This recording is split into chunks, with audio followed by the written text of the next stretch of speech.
यहाँ आपको एक अफसोसनाक खबर से आगाह करें। खबर फ़लस्तीन में इजरायली जारहियत के दर्दनाक मनाजिर के हवाले से है।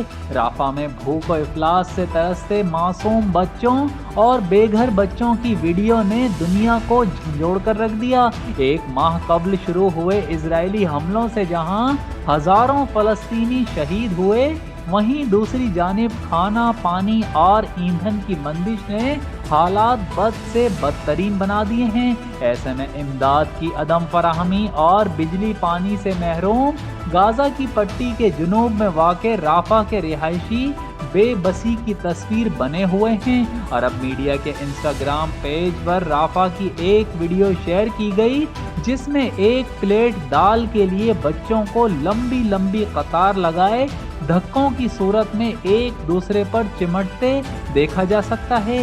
वाज़ेह रहे कि गाजा पर एक माह से जारी इजरायली जारहियत में शहीद फ़लस्तीनियों की तादाद 10,000 से तजावुज़ कर गई और तकरीबन 26,000 ज़ख्मी हैं, जबकि शहीद होने वालों में बड़ी तादाद ख़वातीन और बच्चों की शामिल है। जियो सच के संग।